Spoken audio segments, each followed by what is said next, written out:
वराह अवतार संगीत। इस संसार में एक ऐसा विषण आया जिसके बारे में कल्पना कर आपकी रूह कम उठेगी। जी हां, यह वह क्षण था जब गायों के धन से दूध नहीं खून निकलने लगा। समुद्र में भयंकर लहरों लगी। तीनों लोकों में अनेक प्रकार के भयंकर उत्पाद होने लगे। स्वर्ग, पृथ्वी, आकाश, सभी कमरे में आकाश में नक्षत्र और मनुष्य हिलने डुलने लगे। भयंकर आंधियां चलने लगे। सूर्य और चंद्र पर राहु और केतु बार बार बैठने लगी। बिजली ये गई, नदियों तथा जलाशयों के जल सूख गए। उल्लू, सियार आदि सभी रोने लगी। जी हां, यह भूषण था जब रक्षा हिरण्याक्ष और उसका बड़ा भाई हिरण्यकश्यप ने द्वितीया के गर्भ से जुड़वा बच्चों के रूप में जन्म लिया। दोनों रक्षा जन्म लेने के तुरंत बाद ही बड़े हो गए। इनका शरीर वज्र के समान कठोर और पहाड़ की तरह विशाल हो गया। स्वर्ण के कवच, कुंडल और बाजूबंद आदि पहनी हुई ये दोनों अत्यंत पालिशाली एवं बलवान थी। क्या आप जानना चाहेंगे कि कौन था यह दोनों रक्षा जिनके जन्म लेने पर पृथ्वी पर महाप्रलय ए गया? भागवत पुराण के अनुसार भगवान विष्णु के निवास वसंत के दो द्वारपाल द, जिनका नाम था जय और विजय, वो भगवान विष्णु के बहुत बड़े भक्त द और उन्हीं की सेवा में लगे रहते द। फिर एक दिन जब भगवान विष्णु अंदर विश्राम के लिए गए तो उनसे मिलने ब्रह्मा जी की सोच से जन्मे उनके चार पुत्र, जिन्हें चार कुमार भी कहा जाता है, सनक, सानंदन, सनातन और सनत कुमार आए।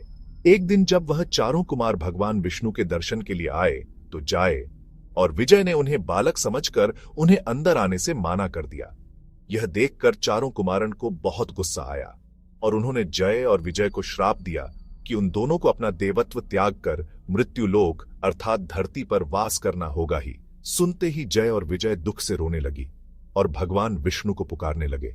उन्होंने भगवान विष्णु से चारों कुमारन द्वारा दिए गए श्राप को लौटने को कहा, जिस पर भगवान विष्णु बोले, सकता हूं कि या तो तुम धरती पर 7 जन्मों तक मेरे भक्त बनकर रहो या तो 3 जैन मेरे दुश्मन। यह सुनते ही जय और विजय ने 3 जन्म भगवान विष्णु के शत्रु बनने का विकल्प चुनो ताकि उन्हें भगवान विष्णु से ज्यादा समय तक दूर न रहना पड़े। विष्णु भगवान ने उनकी भक्ति देखकर उनका संहार करने का वचन दिया।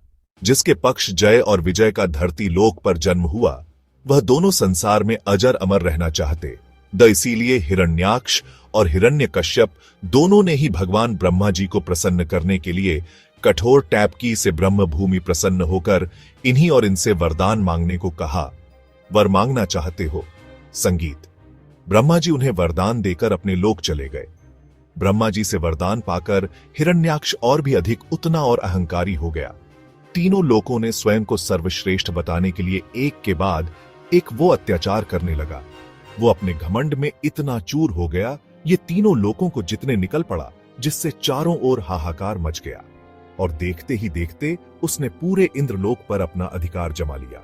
इसके पक्ष रक्षा हिरण्याक्ष पाताल लोक पहुंचा और वरुण देव को युद्ध के लिए लाल करने लगा ही आपने जगत के संपूर्ण देव तथा दानवों पर विजय प्राप्त की है। मैं आपसे युद्ध की भिक्षा मांगता हूं।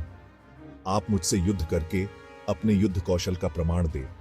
हिरण्याक्ष की बातों पर वरुण देव को क्रोध तो बहुत आया, पर समय को देखते हुए उन्होंने हंसती हुई कहा, अरे भाई, अब लड़ने की चार नहीं है और तुम जैसे बलशाली वीर से लड़ने के योग्य अब हम तो नहीं है। हो सकता है कि तुम महान योद्धा और शूरवीर हो, लेकिन भगवान विष्णु से अधिक शक्तिशाली नहीं हो। तीनों लोकों में भगवान विष्णु से अपेक्षा शक्तिशाली कोई नहीं है, अतः उन्हीं के पास जाओ, वही तुम्हारे साथ युद्ध कर सकते हैं। वरुण देव की बात सुनकर उसे दैत्य ने देवर्षि नारद के पास जाकर भगवान विष्णु का पता पूछा। संगीत। पृथ्वी को रसातल से निकलने के लिए गए हैं। इस पर हिरण्याक्ष रसातुल में पहुंच गया और वहां उसने भगवान वराह को अपनी दाद पर रखकर पृथ्वी को लेट हुए देखा। यह देखकर हिरण्याक्ष बहुत क्रोधित हो गया और वह सत्य भाषा में कहने लगा, पशु, तू इस पृथ्वी को लेकर कहां जा रहा है? इसे तो ब्रह्मा जी ने हमें दिया है रे।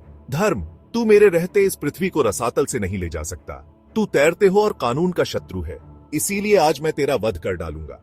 हिरण्याक्ष पृथ्वी को ले जाने से रोकने की कोशिश करने लगा। वह रूपी भगवान विष्णु बातों को अनसुना करते हुए आगे बढ़ाने लगे। वहां पर हिरण्याक्ष के कड़वी बातों का कोई असर नहीं हो रहा था और वह अपनी दांतों में धरती को लिए हुए बस आगे बढ़ते जा रहे। द हिरण्याक्ष भी वराह का पीछा नहीं छोड़ रहा था। वो एक बार फिर से उन्हें सत्य बातें का कर लालकारने लगा, यार पशु, अधर्मी, पापी, रुक जाओ। तुझे भागने में लज्जा नहीं आती? मेरा सामना करो।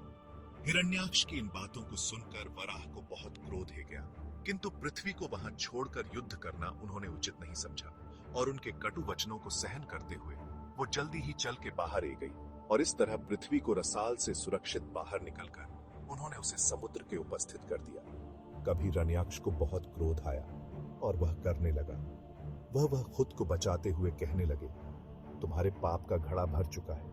न्याक्ष, मैंने तुम्हारे पापों को बहुत सहायता है। तुमने अति कर दिया है। तुमने मुझे ही नहीं बल्कि पूरे संसार को तबाह कर दिया। तुम्हारा अंत अब एक है। अब तुम्हें कोई नहीं बचा सकता है। त्रिशूल प्राप्त कर लेता है और वराह को मारने का प्रयास करता है और फिर शक्ति से सुदर्शन चक्र प्राप्त करती है।